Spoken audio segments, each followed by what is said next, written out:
Hey Life Group leaders, I want to wish you all a Merry Christmas. What? Already? Happy New Year! 2023 is behind us and now we're already into 2024.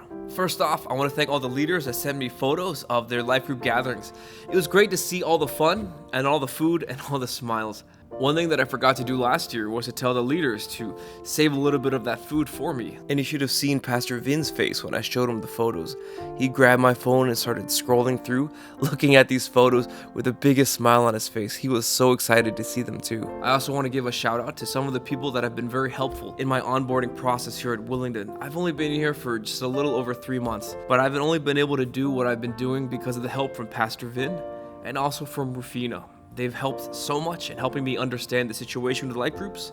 A lot of help and support and suggestions.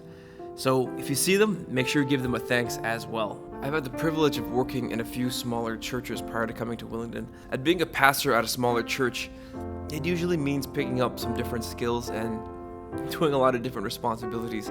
One of them was playing guitar. This is the guitar that I bought years ago from Texas that I brought here. I'm not very good at guitar. I can make things work. And if you know a few chords, it gets you really far. You could play most Christian worship songs and a lot of non-Christian songs as well. For example, Amazing Grace is just G, C, D, and E minor.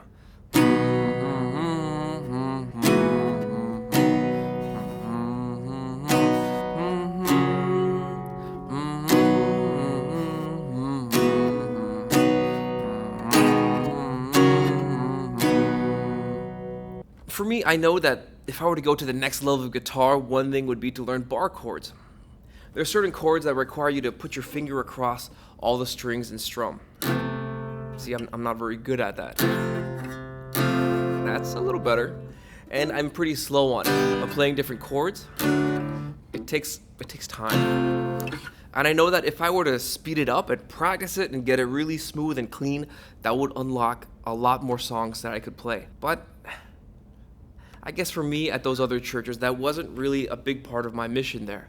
I was mostly there to preach, to teach, and to care for people, and doing music. Playing guitar was kind of a side supplemental thing. It wasn't really a big deal. And so I was able to do my ministry sufficiently without really learning bar chords.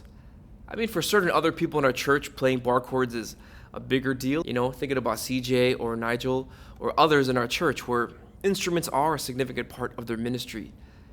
But for me, it didn't really affect my mission at that church very much, which I guess brings me to my point. What is our mission at Willingdon Church as we begin the year 2024? I want us to all consider, why are we here? I purposely wore this shirt. I really like it. It is the first shirt I got while on staff.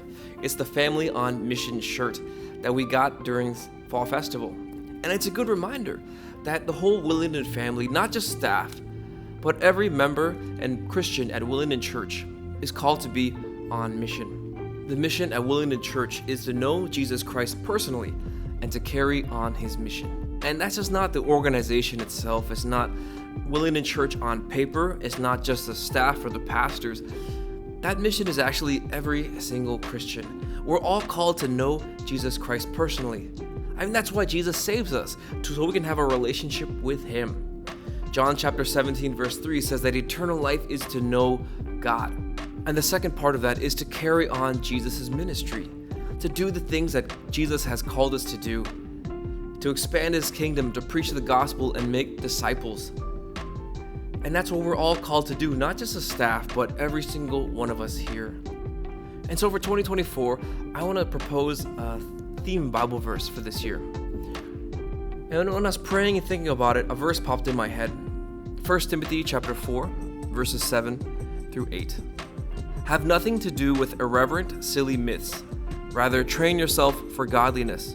For while bodily training is of some value, godliness is of value in every way, as it holds promise for the present life and also for the life to come. Pretty much 1 Timothy, all of what Paul writes can fall under two categories. Here are false teachings to watch out for. For example, just prior to this passage, Paul talks about certain people teaching abstaining from marriage and avoiding certain foods as necessary for godliness. And Paul calls it out as saying, that's false teaching, that's nonsense. Don't listen to it, don't follow it, have nothing to do with that kind of stuff. And the other part of Paul's teaching in 1 Timothy is, here are the positive things that you should chase after, that you should pursue, that you should develop and grow and teach. What are the things that we can do to train ourselves up in godliness? How can we grow and develop ourselves to be more like Jesus Christ, to know him better, to experience him more in our lives? And how can we work towards sharing the gospel with others? How can we display God's righteousness, his love, his compassion, his care to the people around us? How can we teach the younger Christians in our church how to follow Jesus? How can we set an example for those children in our nurseries and our children's sections? What can we do to expand God's kingdom? And notice too that Paul says to train up godliness. It involves knowing what you need to do and working hard toward it, not just playing or doing the same thing over and over and over again. I've been thinking about what I need to do to train up for 2024, and I think prayer is going to be the big one.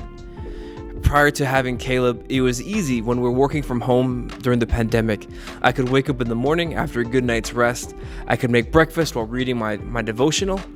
I could spend time praying while I was eating, and it was just pretty predictable. And I was able to spend that time with God. But then after our son was born, things have been very unpredictable.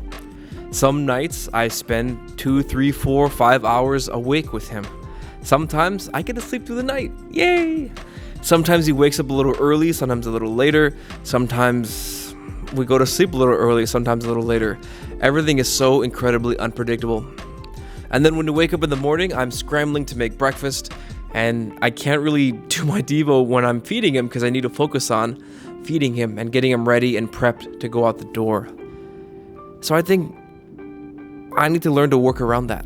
I need God's grace and mercy to teach me how I can maybe wake up earlier, to find time to pray before the day starts. Maybe I need to continue praying that God will provide some stability in our homes so that I'll be able to spend time with him, or to find some other option that works. And so for me, I think that's going to be what I need to work on for 2024.